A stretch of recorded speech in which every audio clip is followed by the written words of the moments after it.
افتخار از بانوی شاعری دعوت کنم که معتقدن و جمله بسیار زیبایی دارن که ما دنیا رو جدی میگیریم ولی دنیا ما رو جدی نمیگیره. سرکار خانم دکتر مهدیه الهی قمشه‌ای.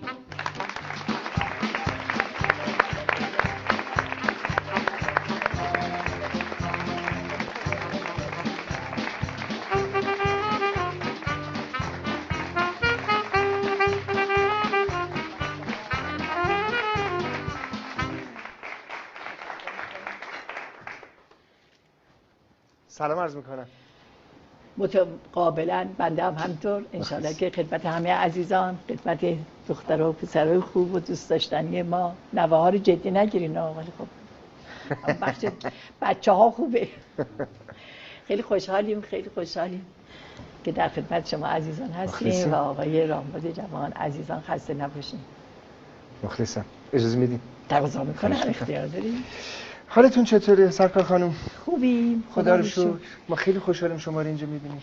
منم خیلی خوشحالم که در خدمت شما عزیزان جوان هستیم و احساس انبساط خاطر برای ما هست.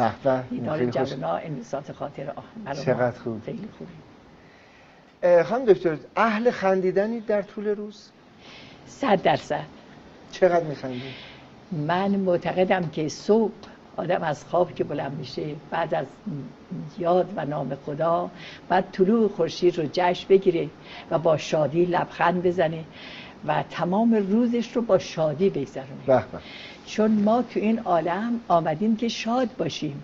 یه بارم بلیت عمر یک بار به ما اهدا شده، خداوند داده. تکرار میشه؟ تکرار نمیشه. در هر صورت با این یه بلیت عمر بهترین هنر این هست که ما حد اکثر استفاده رو در عمر داشته باشیم. حد اکثر استفاده هم در شاد زیستنه. بله. در هر صورت که من خیلی خوشحالم. عرض کنم میفرمایید که در وادی شعر و ادب راجع به شاد بودن، خندیدن مشخصه. بله. چه گفته شده، چه توصیه شده؟ بله. و اصولا چقدر بهش پرداخت شده؟ بله. قطعا زیاد. 100%. من قبل از که شما بفرمایید اجازه دارم کیفتون رو بذارم رو میز؟ بله بله. اجازه میدید؟ بله تقاضا میکنم. هر جا که بذارید. دورا هم میتونیم بذارید. کجا؟ اون دورا هم میتونیم دورا بذارم؟ بله. قول بدیم توشو نگاه نکنیم بچه. ولی شما نگاهتون باشه به اونجا. شوخی. چهره دوست داشتنی دارین سرکار. بله. حضورتون عرض کنم که ادبیات ما سراسر درس شاد زیستنه. خیام میفرماید گر یک نفست ز زندگانی گذرد مگذار که جز به شادمانی گذرد. یا میفرماید روزی که گذشت هیچ از او یاد مکن، فردا که نیامده است فریاد مکن، بر آمده و گذشته بنیاد مکن، حالی خوش باش عمر برباد مکن. بعد میبینیم نظامی گنجوی اشاره قشنگی میکنه و میگوید که میخوای یه فرمولی برات به دستت بدم که همیشه شاد باشی، چون ما انسان ها نیاز به شادی داریم. تمام تلاش بشر از تهیه کردن خانه و شرایط و امکانات و مبلمان آنچنانی و لباسهای آنچنانی ببینید که یه ساعت دور هم جمع بشن شاد باشن. غیر از اینه و تمام قبل از عید چقدر تلاش میکنیم که فضای خانه رو پر از زیبایی بکنیم که 2 ساعت دور هم شاد باشیم. پس ما نیاز داریم به شادی. نظامی گنجوی یه توصیه بسیار قشنگی به ما میکنه. میگه میخوای یه فرمولی برات عرضه کنم که همه شاد باشی و اون فرمول این هست. در آغاز میفرماید که چو بی گریه نشاید بود خندان، وزین خنده نشاید بست دندان. دندان بستن یعنی صرف نظر کردن. ما نمیتونیم از شادی و شاد بودن صرف نظر کنیم.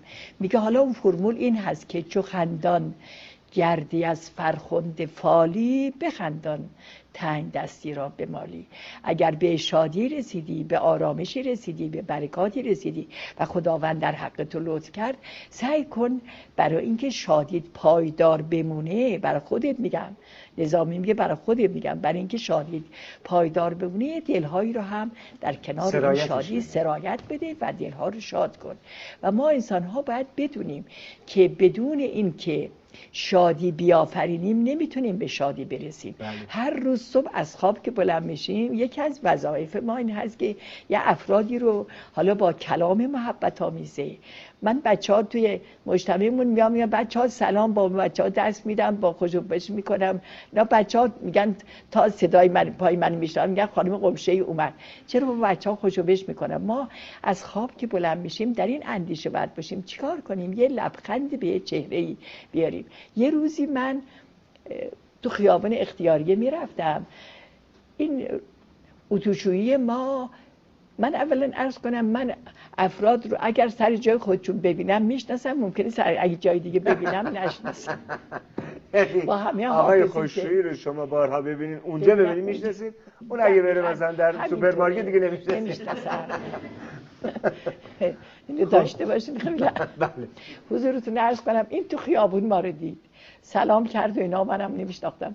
در هر صورت گفت خانم قمشه‌ای. حالا اون روز من اتفاقی چهرم در هم بود، حالا چرا اوقاتم نه. خانم قمشه‌ای برای چی چهرت در همه؟ شما باید مظهر شادی باشی، لبخند بزنی، پس مردم به چی دلشون رو خوش کنن؟ به چی؟ شما درس عرفان میدی، برای چی لبخند؟ بعد دیدم چه حرف قشنگی زد. گفت حافظ میفرماید با دلی خونین لبی خندان بیاور همچو جام، نیگرد زخم میرسد آیی چو چنگ اندر خروش. اصل یک کتاب از کتابای خودم نوشتم پشتشو، با تشکر بردم دادم.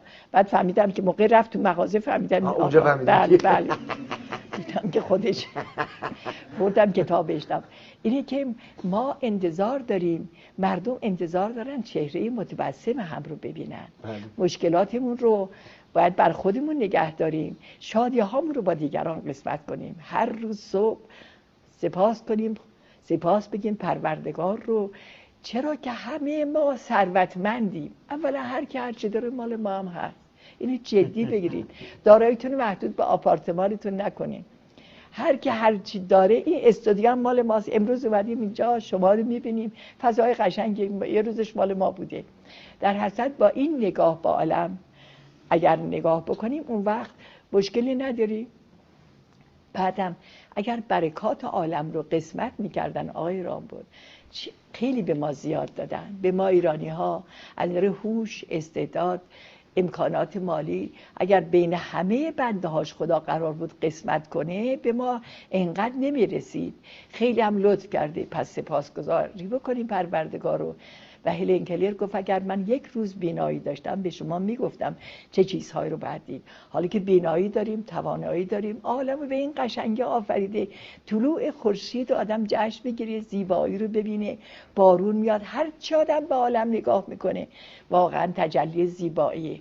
و به خاطر همین خداوند زیباست، زیبایی رو دوست داره. ما در تمام رفتار بعد این زیبایی و لبخند و مهربانی دیده بشه.